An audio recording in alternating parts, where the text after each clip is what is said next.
It is in the country of the two rivers, where the River Tor and her sister the Torridge wind lazily through the North Devonshire countryside, that the strange story of Tarka the Otter begins. Here, where Canal Bridge spans the River Torridge, the animals that make up Tarka the Otter's world are to be found. To Canal Bridge every evening comes Old Nod, wisest heron of the two rivers, to spear fish for a living.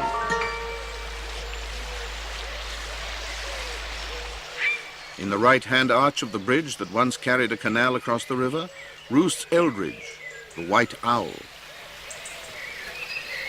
Throughout the day he stands among the bones and skulls of mice, watching the river.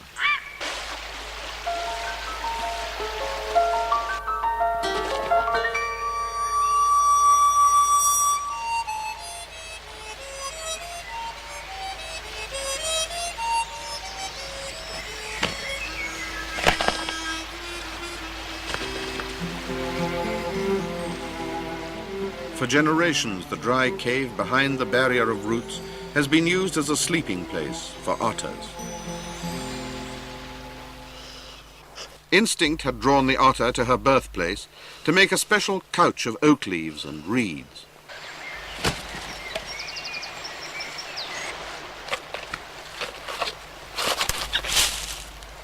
The hollow tree shared by owl and otter was known as Owlery Holt.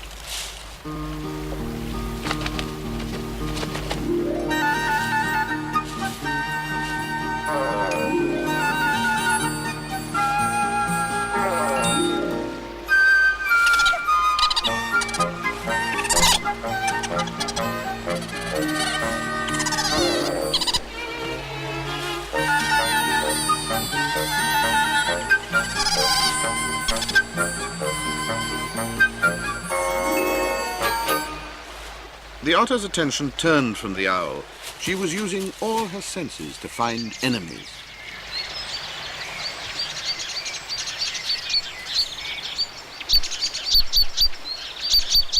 Drifting down the river was the taint most dreaded by otters, the scent of deadlock.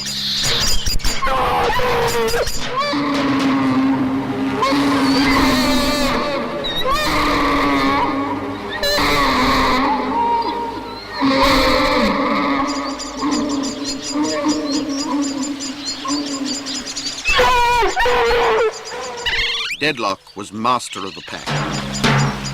In his veins ran the blood of wolves. He had an insatiable lust for otters, and he was always to be found ahead of the hunt.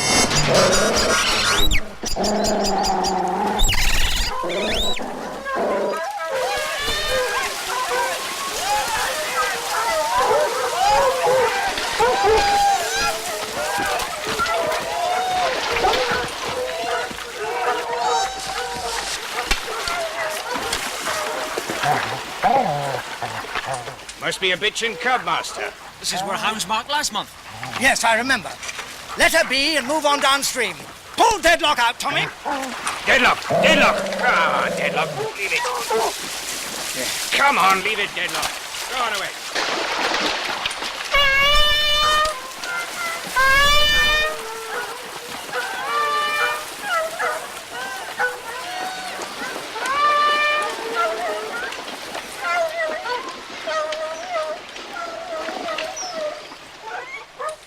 The otter's heart slowed. She forgot quickly. Now the bees slept and voles ran through the grass.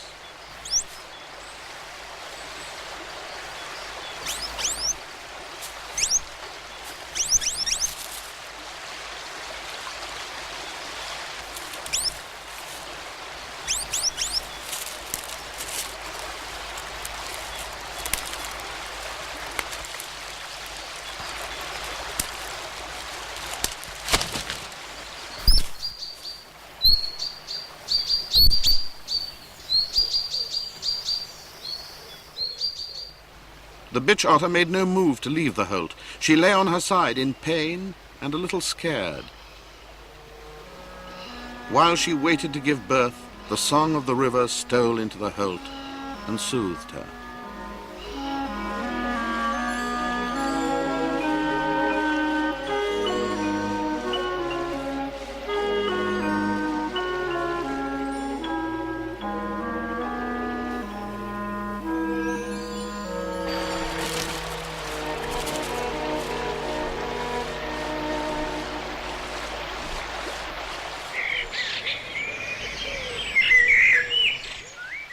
Now the otter needed no comfort, for nestling in the curve of her neck was a head smaller than one of her own paws. The cub's name was Tarka, which means little water wanderer.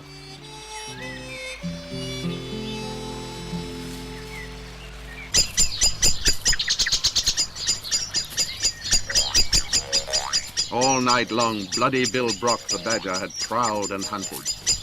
He hastened in his waddling run, being hungry. He was always hungry. He would eat anything.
The bitch otter forgot her fright as she pulled Tarka into the safety of her body again. She was careful that Tarka should be clean, and many times in the nights and days of his blind helplessness, she rolled on her back to lick him.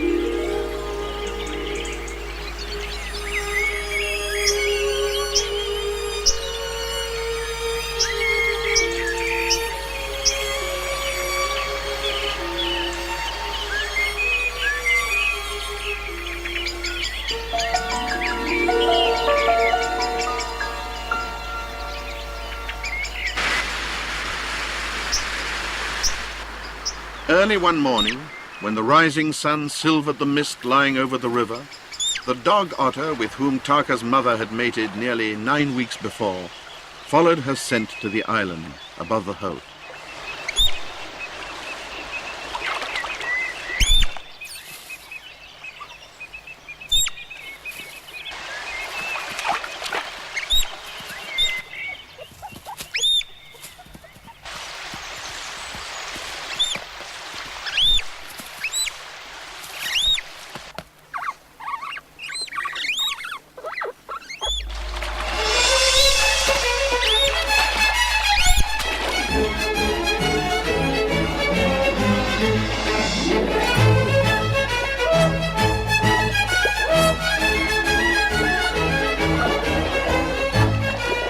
It was an old game the otters played, corkscrewing through the water, turning on their backs with sideways sweeps of rudders.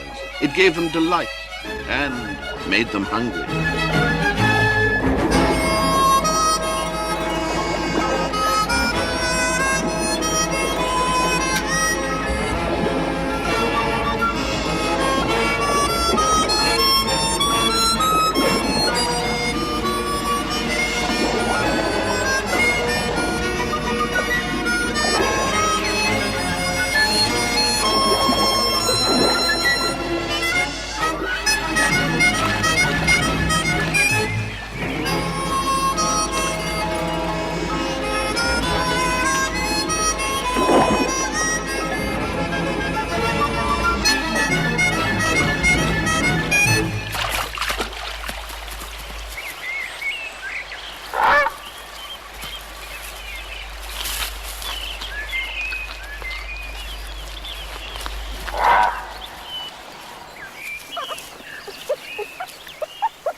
Before the coming of her cub, the otter's world had been a wilderness, but now her world was in the eyes of her firstborn. She was overjoyed when Tarka's lids unsealed and his eyes peeped upon her, blue and wondering.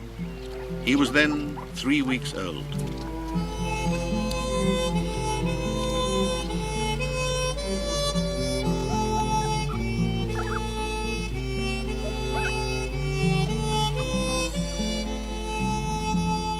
The daylight at the opening of the holt held no fear for Tarka. When he was 6 weeks old, he peered out on the outside world for the first time.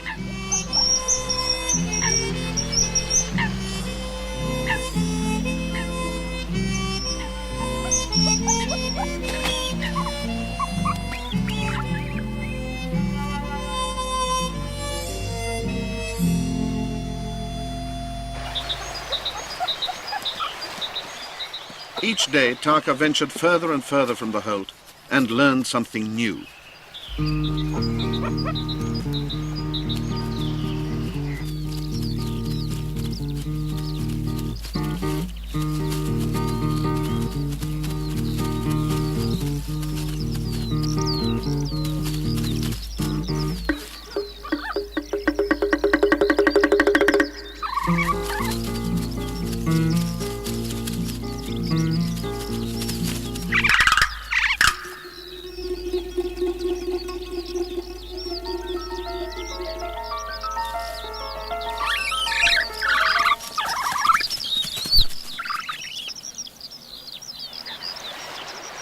He heard, for the first time, the ancient song of the river and yearned to get nearer to it.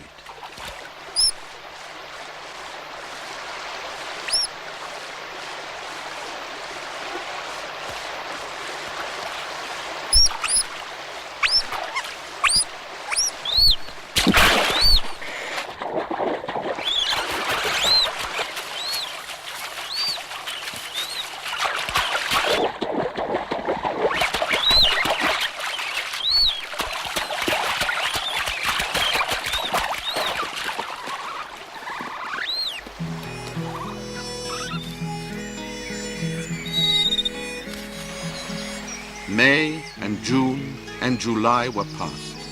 Time flowed with the sunlight around Owlery Holt.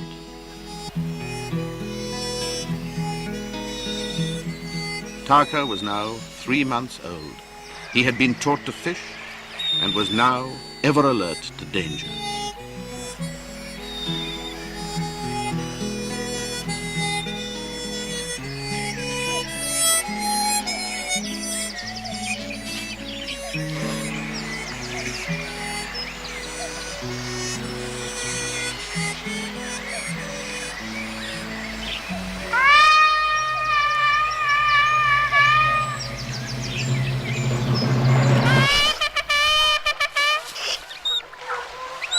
Tarka's father was being hunted and was looking for sanctuary in Owlery Holt.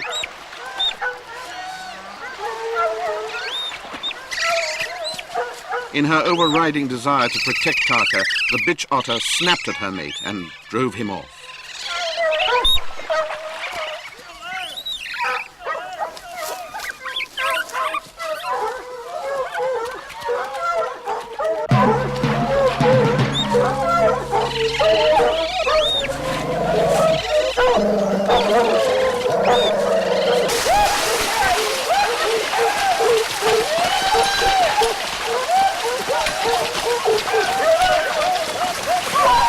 I think we found one. Go on, Deadlock. Go on, get in there, Then Deadlock. Tarka heard the cry, which to many otters meant that all their efforts to escape had been in vain.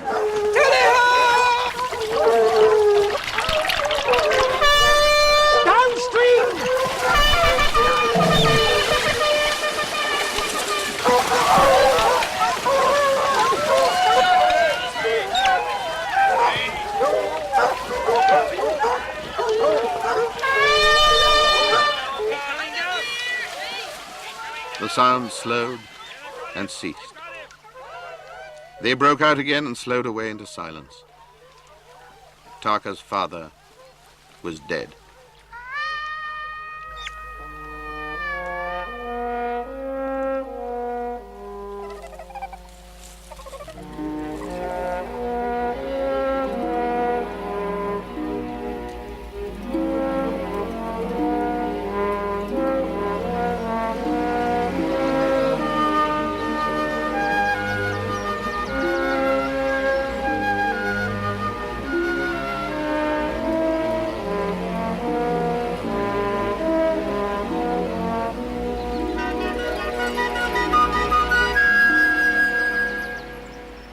Beam Weir.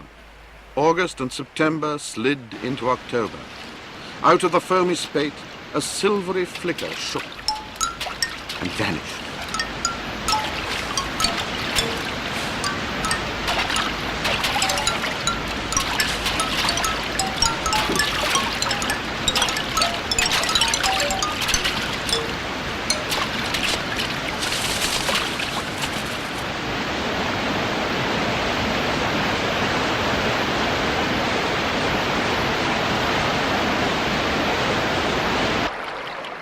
That night, when Tarka and his mother had followed the salmon to the tail of the Weir pool, an ominous sound disturbed them.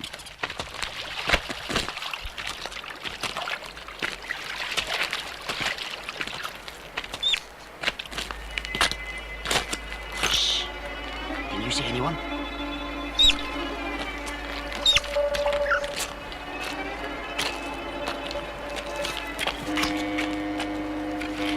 All right. It's clear like the flare.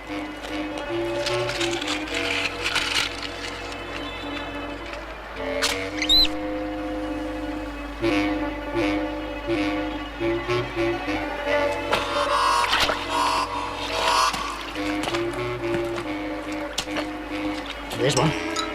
I can see it.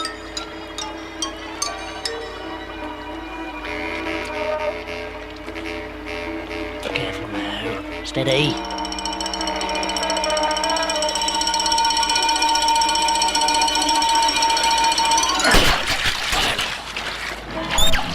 What the hell's that coming up there? Otter! Let's get the fish off quick! Ow! The bloody thing's bit me! Not so much noise. You'll have to lives on us in a minute. Come on, let's get it. Oh, it's only your damn finger, not your head, innit?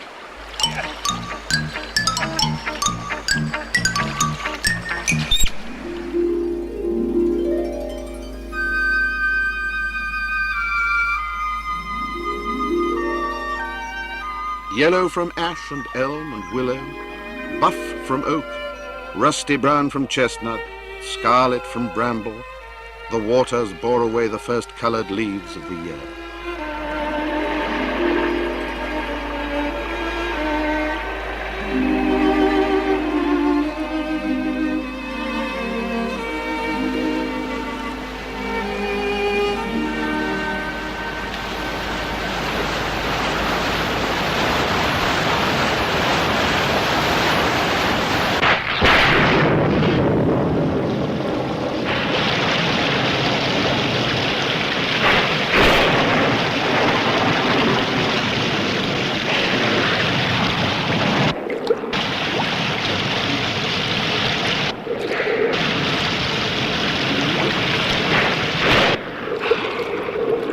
The thunderstorm roused eels from the bottoms of ponds and lakes, dikes and ditches and drains, where they had hibernated during the summer.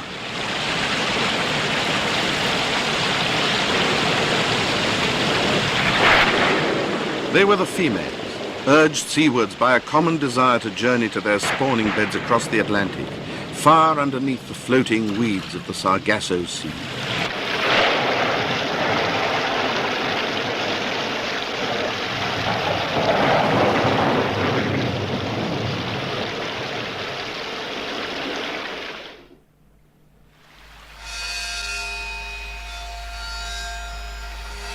The eels were devourers of the eggs of salmon and trout, and the otters were devourers of eels.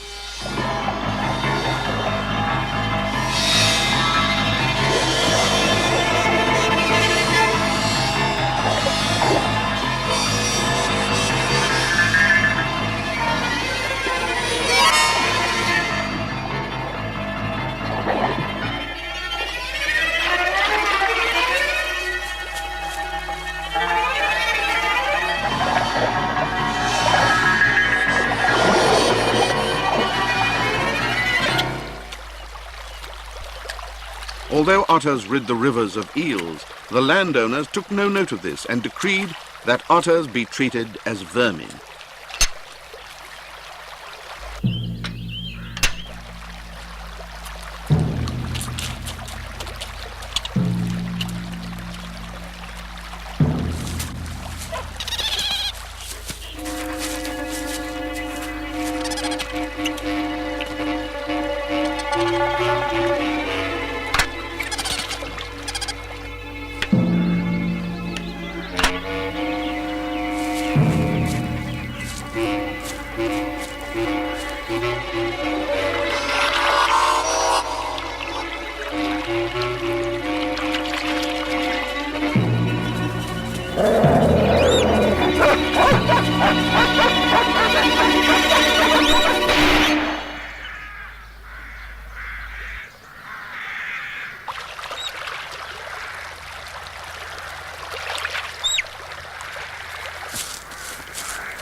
Tarka was alone, a young male of a ferocious but persecuted tribe. The tribe's only friends, except the spirit that made it, were its enemies, the otter hunters.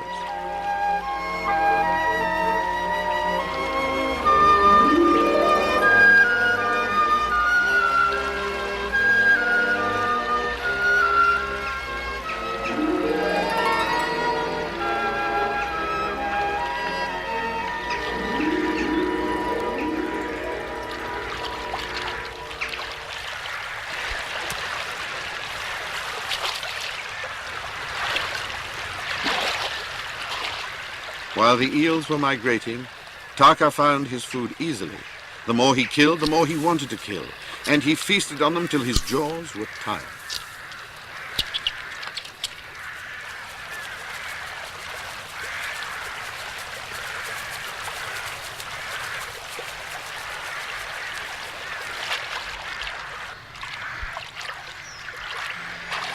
As Tarka left Canal Bridge, so his cubhood ended. Now indeed did his name fit his life, for he was a wanderer and homeless.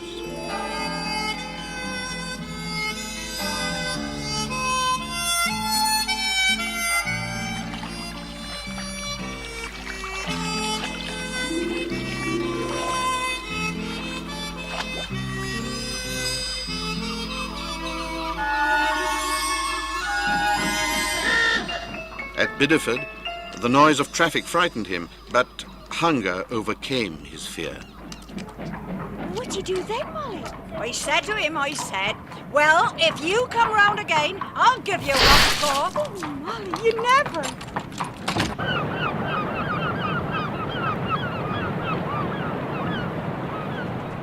6 hours later, he was at the estuary, where the waters of the two rivers meet.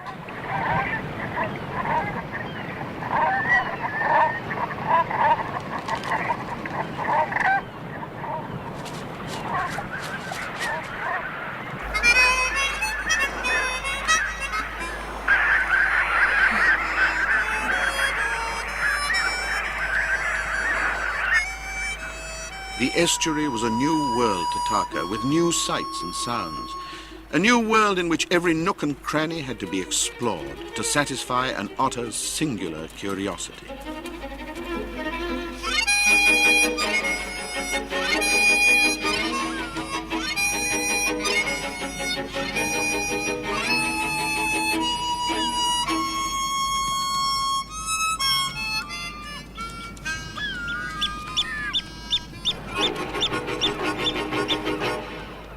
The taste of the unfamiliar salt water sharpened Tarka's appetite.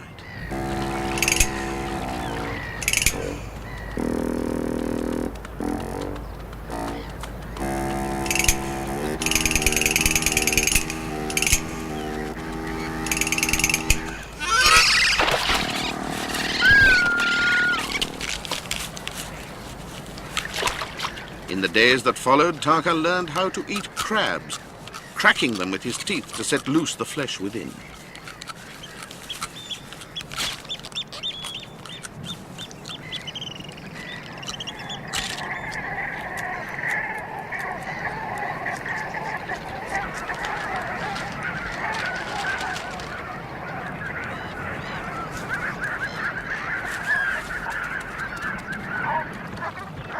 The heron and owl had been Tarka's friends in his early life. Now the Brent goose was ever alert to danger and ready to cry alarm.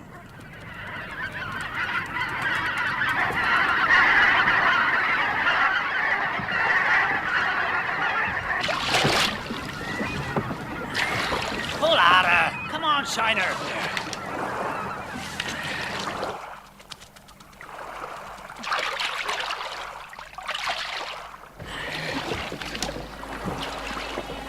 The salmon fishermen hated otters, Shiner in particular, for it was his finger that Tarka had bitten 2 months earlier.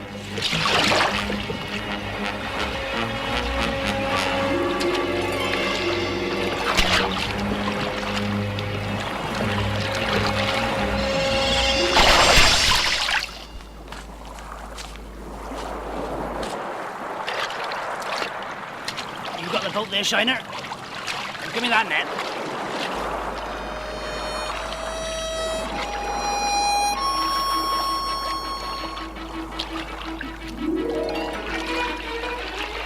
There's that otter out there, Shiner. We'll have him. We'll get a few bob for his skin, belike. You save your breath for hauling, you Shiner. Save your breath for hauling. The arc of net set to catch salmon grew smaller and smaller as it was relentlessly gathered in. Come on, lads. Tarka was trapped. Got him! We got him! Quick! Desperately, Tarka searched for a way out.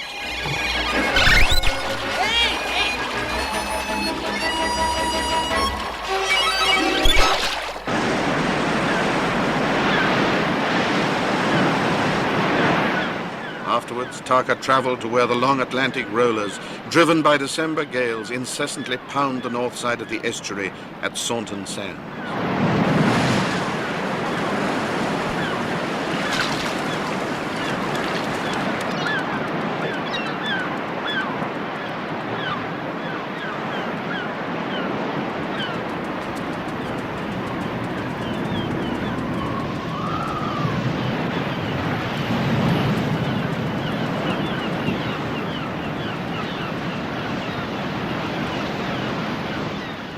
To the great warren in the sandhills came Tarka to hunt for rabbits.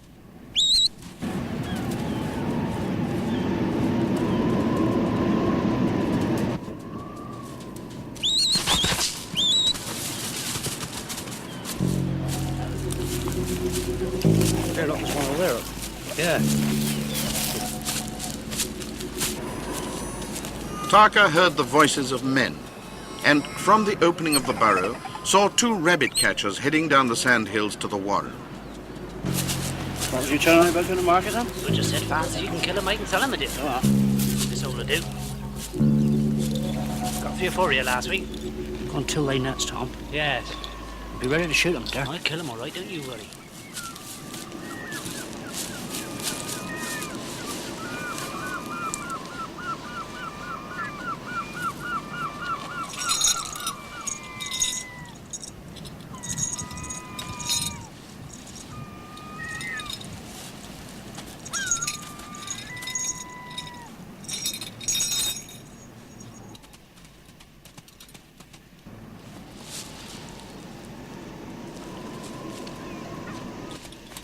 The ferret's rank smell and its tinkling bell disturbed Tarka. Oh, come on, they come out quicker before. Why are you mucking about? They're none there. Tom!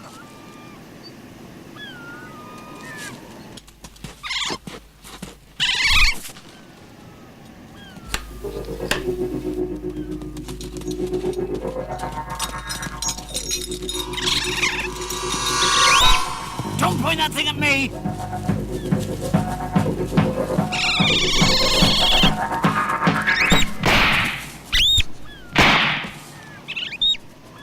Damn it all. You're Tom. You bloody mazed. Don't waste your cartridges on Vic Thing. We're after rabbits. Tarka did not stop until he reached the sanctuary of Ram's Horn Pond, a mile away.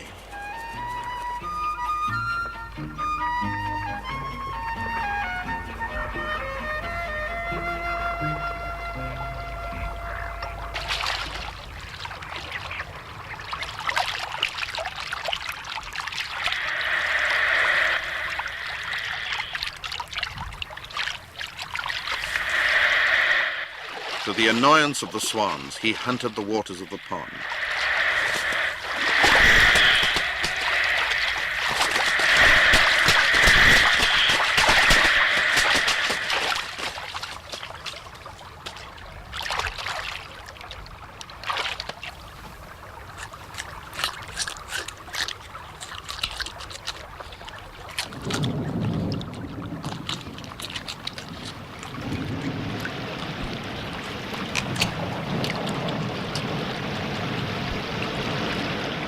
A blown grey rain heralded the onset of winter.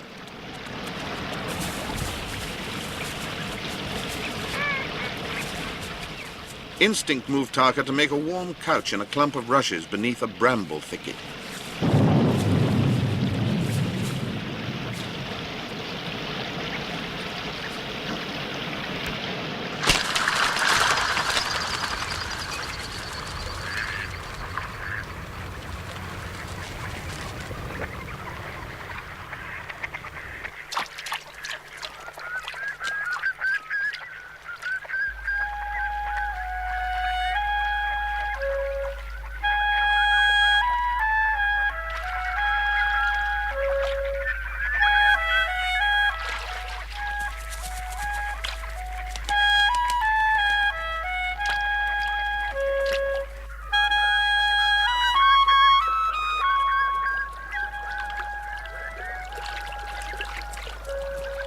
During his wanderings in the creeks behind the pond, the scent of another otter attracted him.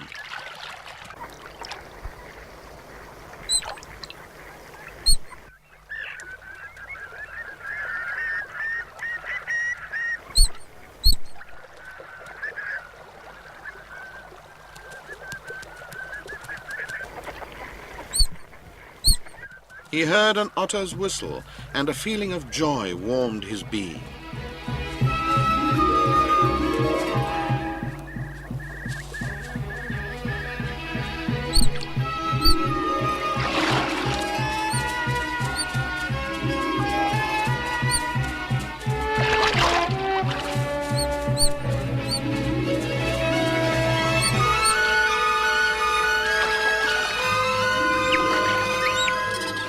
White Tip was her name, and she was the same age as Tarka.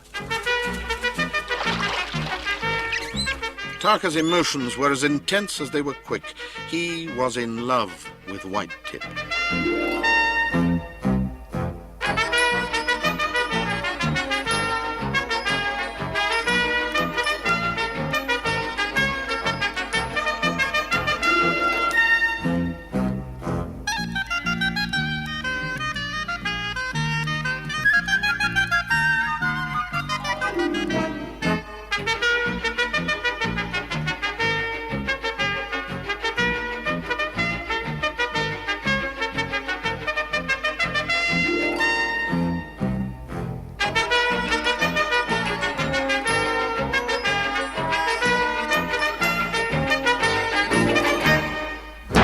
But a big dog otter also wanted White Tip as his mate.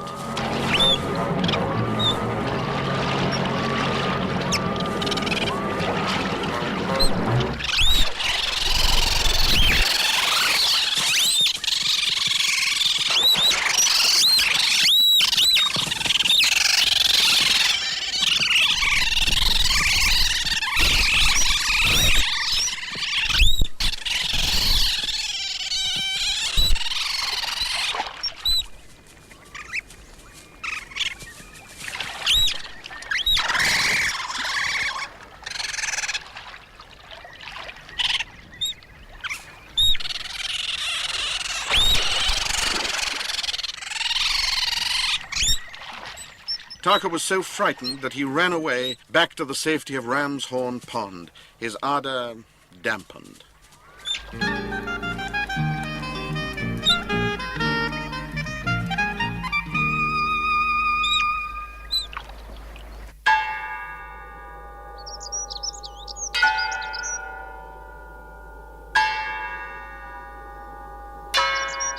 The icicle spirit had arrived, and for 2 days and nights the frosty vapor lay over the estuary.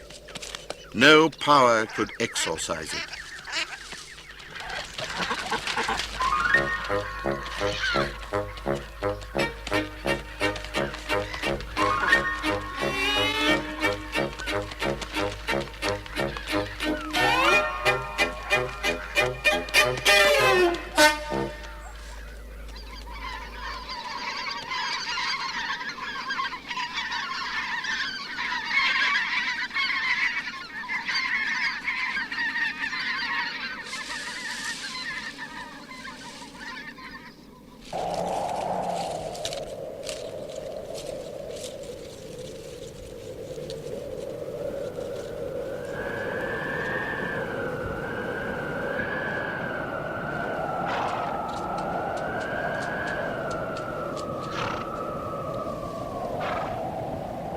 Out of the blizzard had dropped a herd of wild swans and a strange, thick-set bird, an Arctic owl. Mile after mile, its soft and silent wings had carried it from the frozen land of the Northern Lights.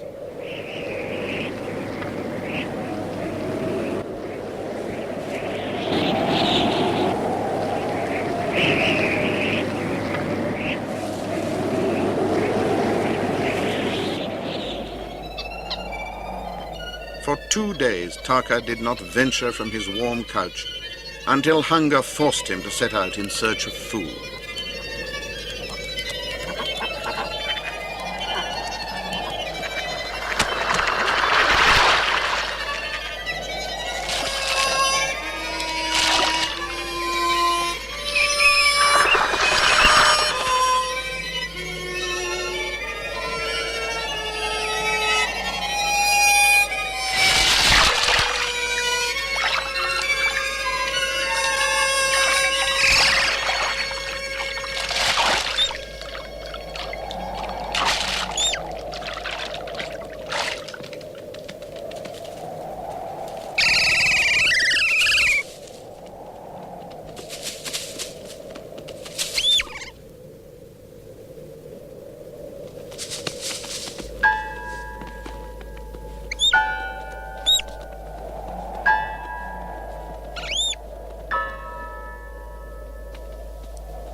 The ice talons set harder in the land. No twitter of finch or linnet was heard, for those which remained were dead.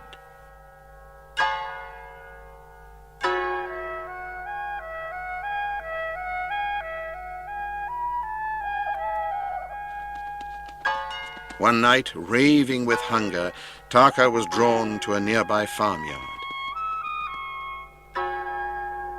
Reuben? Reuben! What? Have you fed the dog?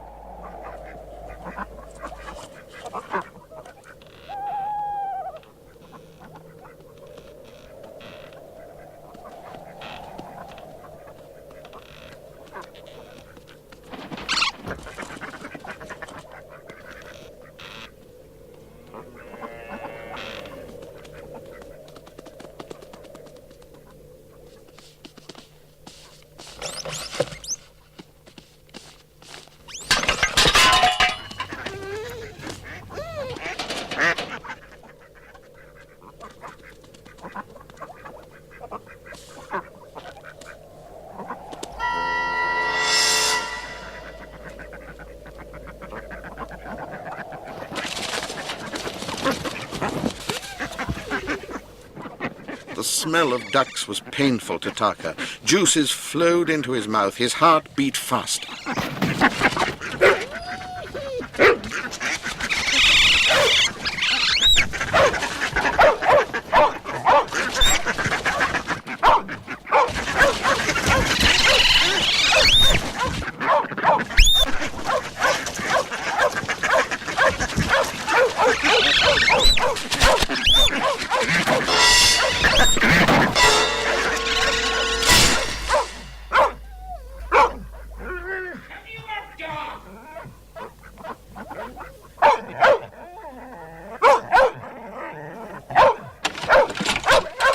Hold your racket!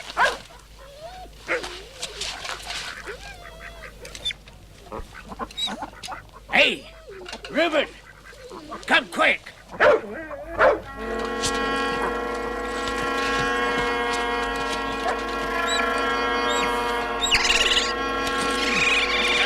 Big preaching! I'll get you, you bastard!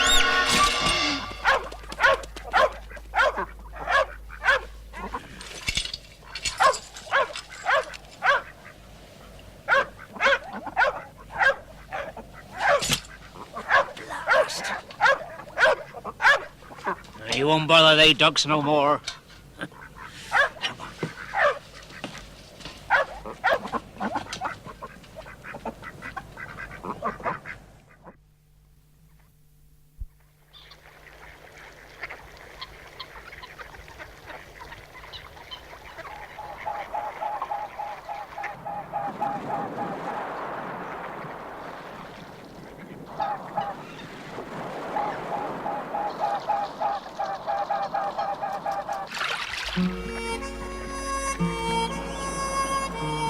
His fright in the farmyard forgotten, and his paw healed, Tarka left Ramshorn Pond to embark on his spring journey.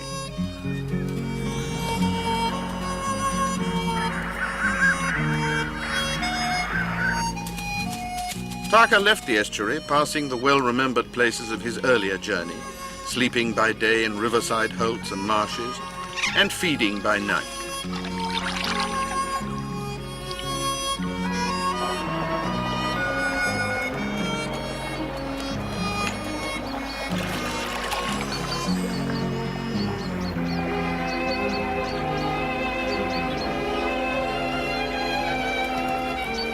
It was a happy journey that Tarka made up the river, swollen with snow water.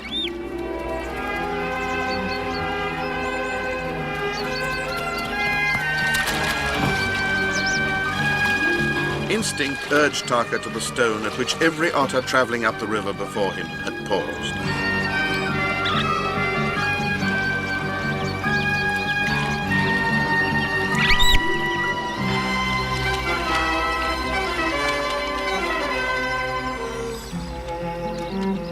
He followed the scent of otters up the Torridge to where it became the Oakmond, flowing down from Dartmoor.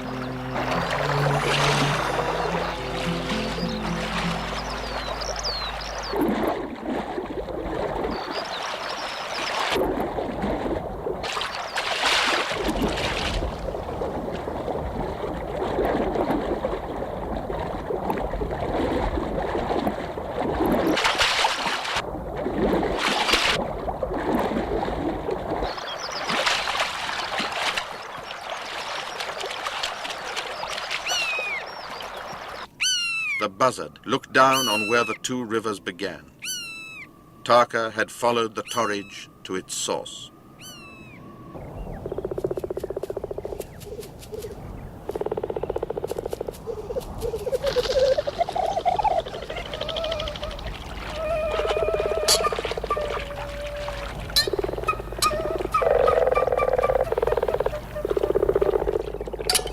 Tarka, puzzled, encountered frogs for the first time.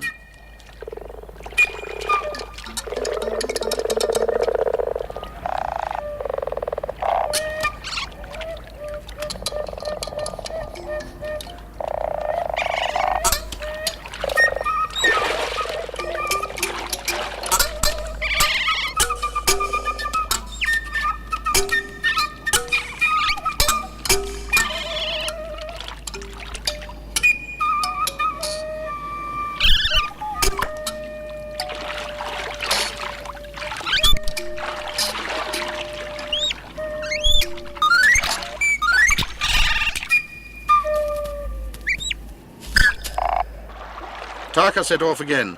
This time the River Tor was his waterway.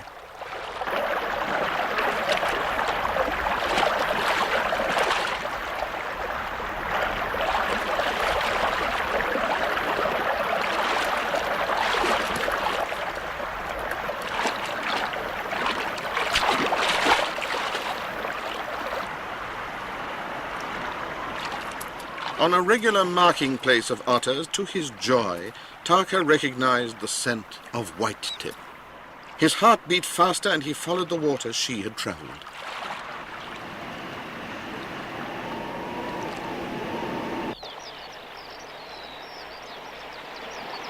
The river hurried away from the moor to become a proper river with bridges, brooks, islands, weirs, and mills.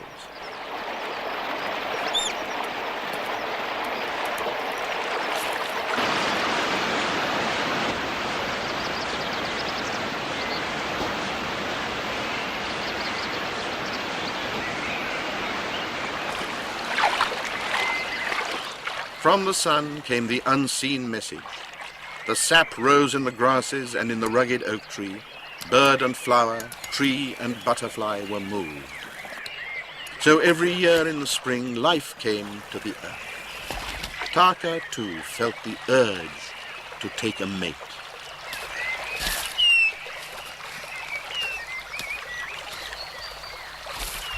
Tarka had many friends he played with and forgot during his joyful water life. Sticks, stones, and once an empty tin.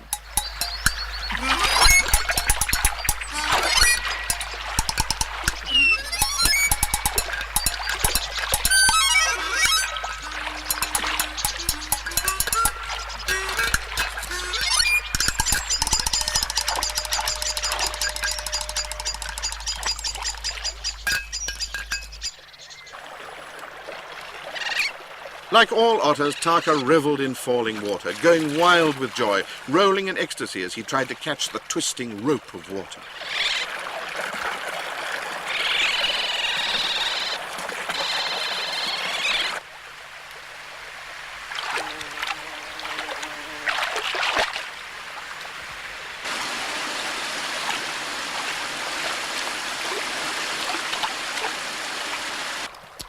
White tip. A few hours earlier, her mate had been killed by hounds.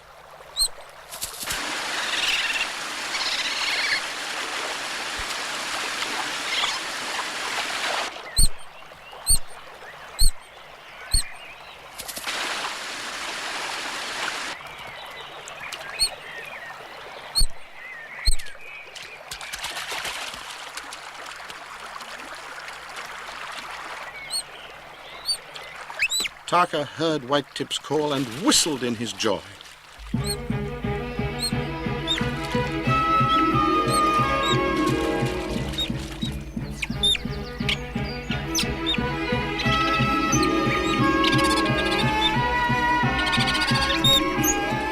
The otters played and played, they frolicked together, and there was great joy in their having found each other again.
turned into summer, but otters know only day and night, the sun and the moon.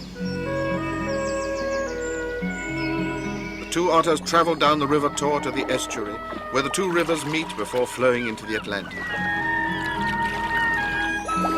White-Tip was way wise in this water. She was taking Tarka back to the Holt, where she had been born.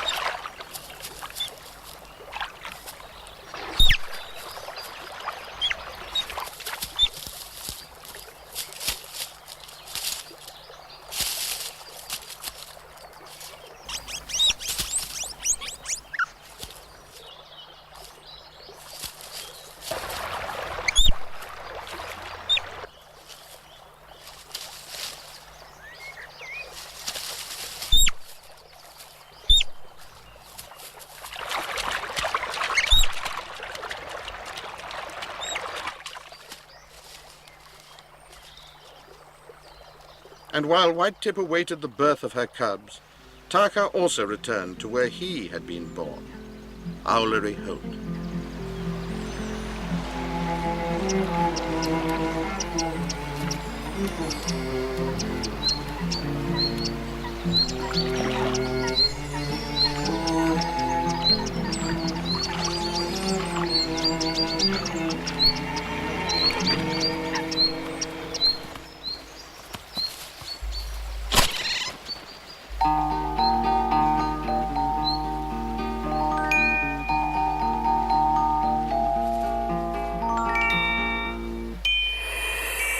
The owlets wheezed and weaved, looking down on Tarka just as Eldridge had looked down on Tarka's mother before his birth.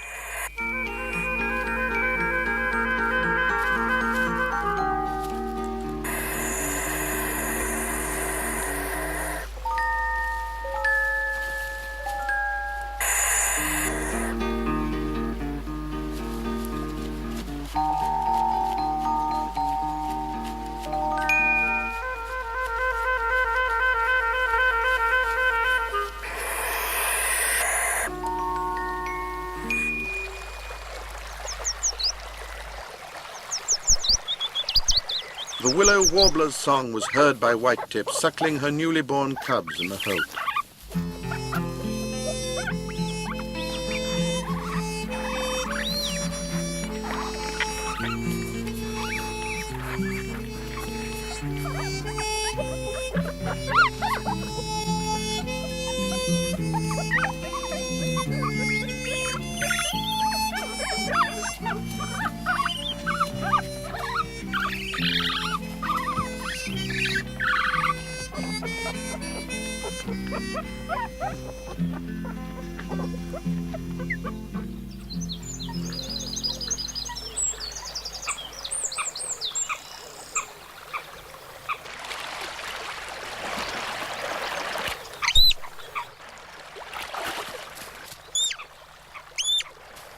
Sometimes Tarka came up from Owlery Holt to see White-Tip, when she would leave the cubs to relax and gambol with Tarka among the king cubs.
At times, Whitetip wanted to be alone and rejected Tarka's call to play.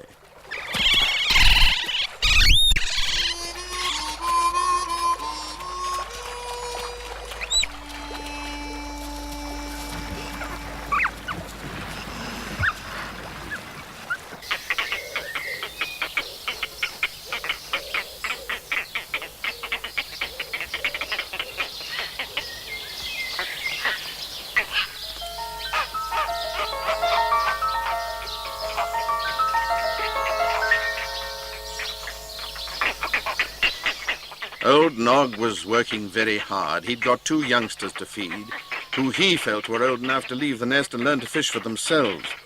Nevertheless, off he went again. Now, at his favorite fishing place stood another heron, after his fish.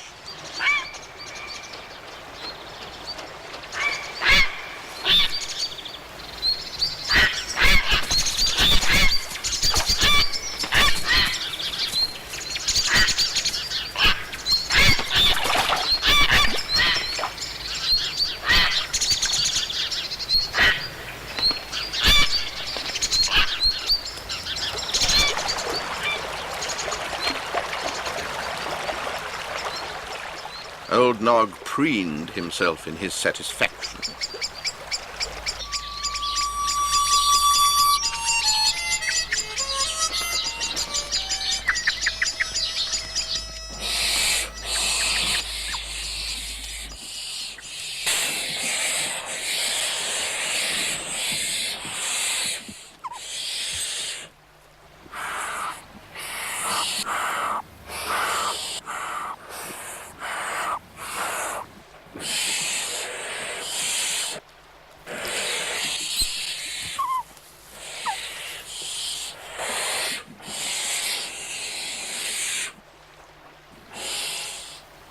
When the owlets let him, Tarka slept and dreamt of a journey with Whitetip down to a strange sea, where otters were never hungry and never hunted.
As the dragonflies of the river, so were the otter hunters' uniforms colored, blazing in blues, reds, and gold.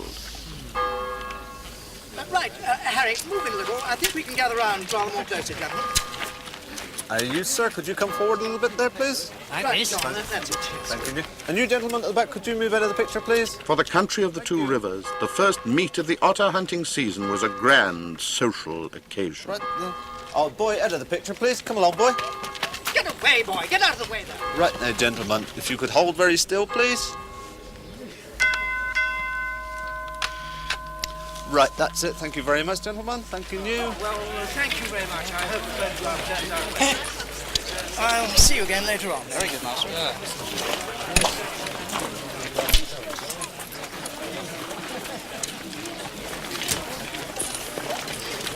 It's very kind of you to allow us to meet here again this year, Hibbert, and entertain us so agreeably. Not at all, Master. Absolutely delighted to see you.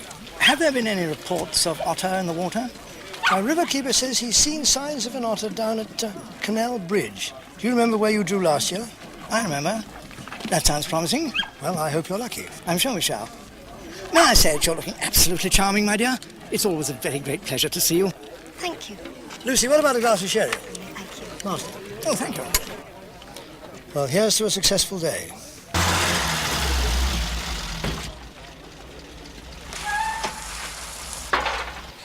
Come on, then.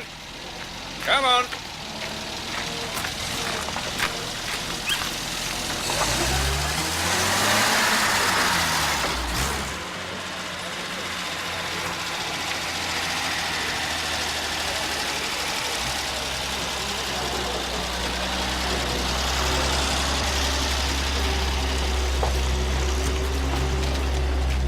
All right, that's it.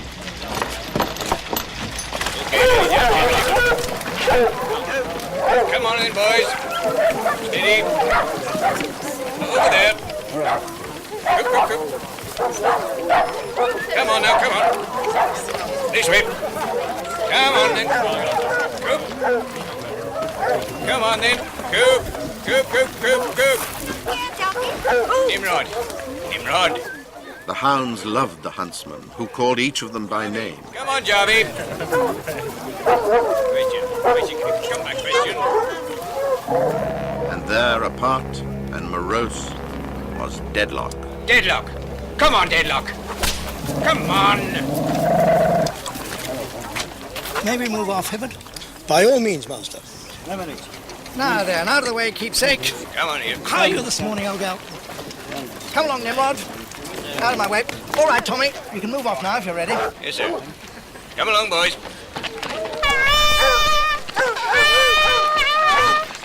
Come on then. Good. Hold up, memory. Come on here, good.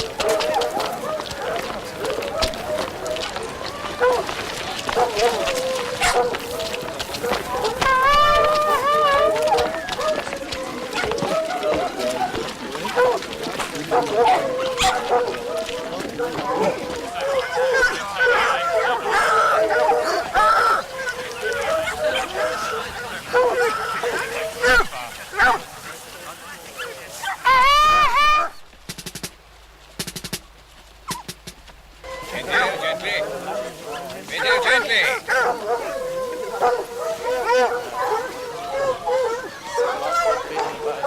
Here, Coop. Here, come on here, Coop. Come on here. Coop.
Terrier, please.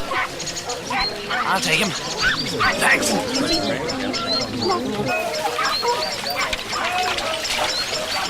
Come on, boys. Come away. Keepsake. Nimrod, come on. Come back, Deadlock. Come on. In you go, Biff.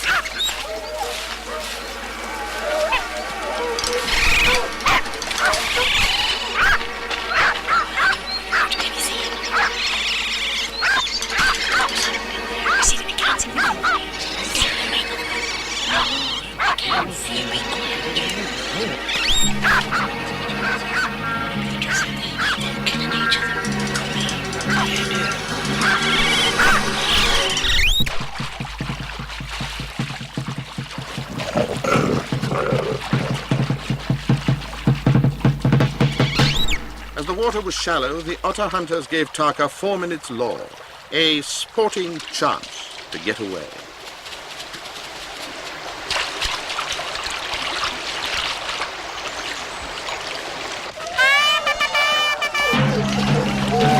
Don't get around. Give it a chance.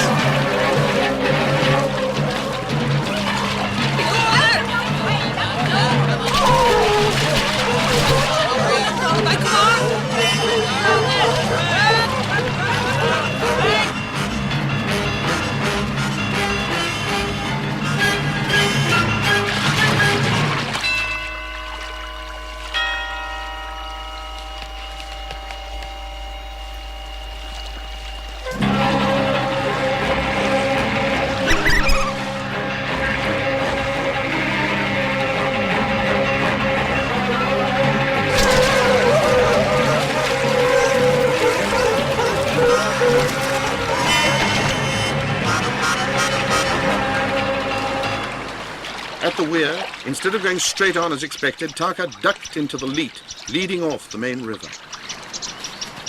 Tarka ran across the meadow, making a loop from the Leat to Bean Wood.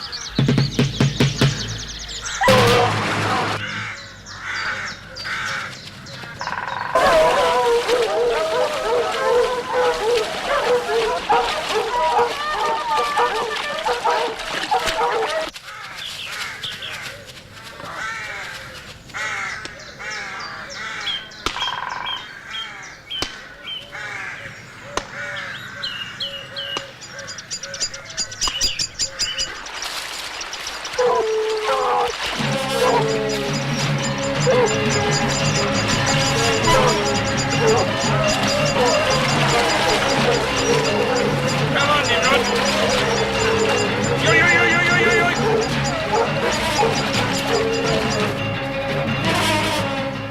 Leaving the wood, Tarka slipped into the water and swam down to the mill end of the Leat.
Just investigate that grating. Try the other side.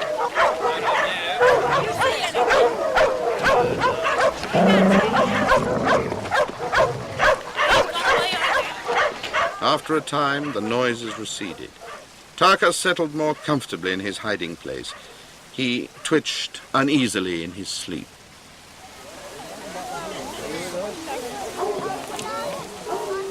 How long do you think we should pause here before moving on?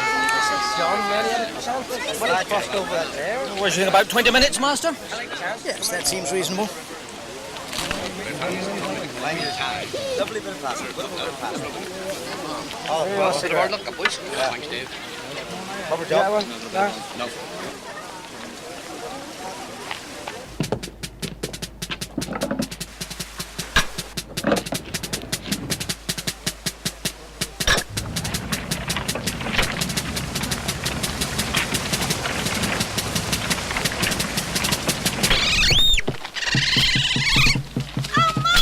Hey, get away, you varmint! Run away!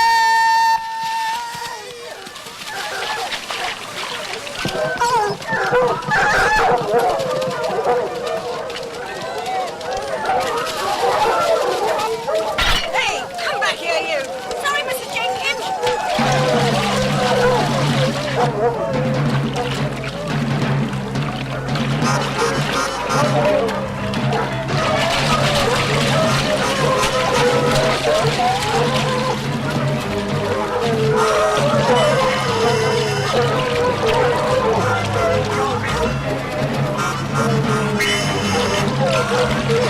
There he is!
Easy, Rosie, old girl, easy.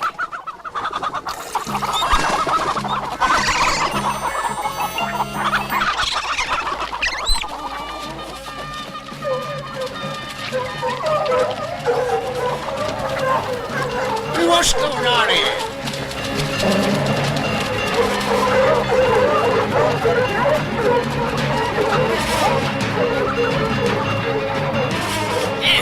Get out of there, you brutes! Away with you!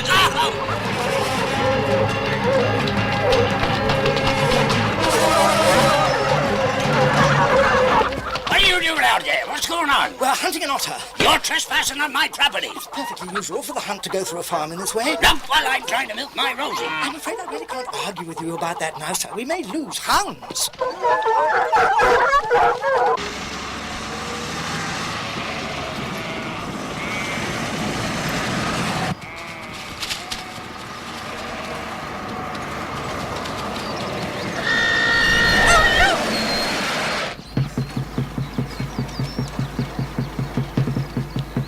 What is it, Henry? Look! There he goes! Get your camera!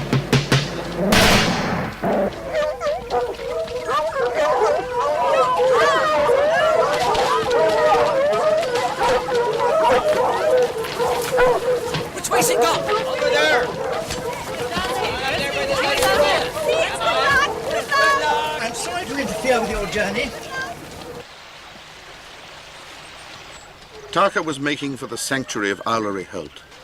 All he wanted was to be left alone and to sleep.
You people over there, the others down there.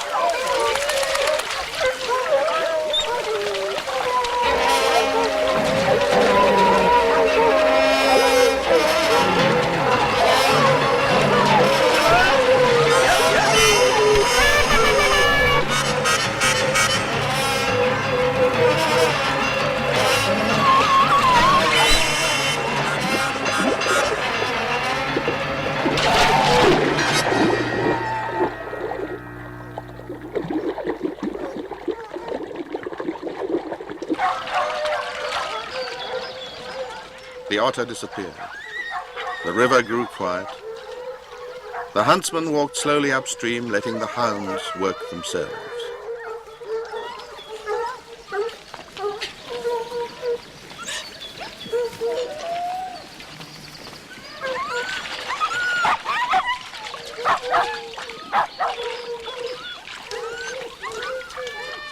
Every yard of the river was searched again. Only Tarka's nostrils and eyes were above water. He never moved.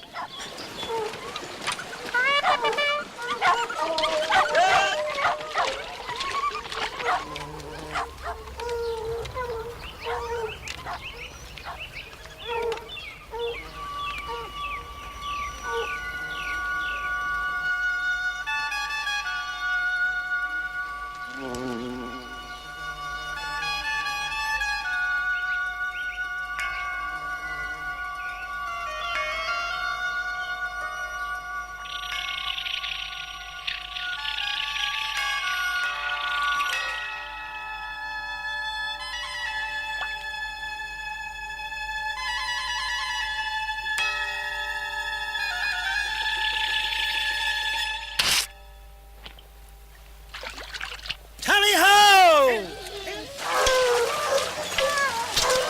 Over there, master! Over there!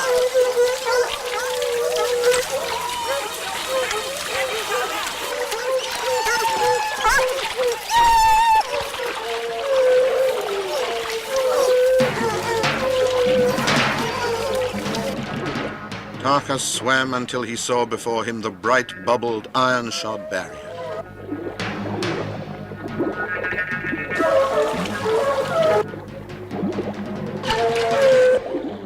Upstream, the water was thrashed in another line from bank to bank. Tarka was trapped and exhausted.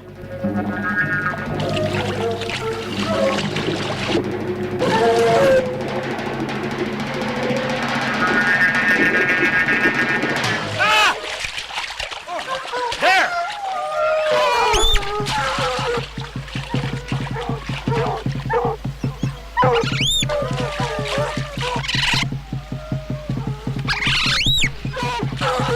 Deadlock, come back!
And while they stood there silently looking down at Deadlock, a bubble rose out of the depths and broke. And as they watched, another shook the surface and broke. And there was a third bubble in the ocean-going waters, and nothing more.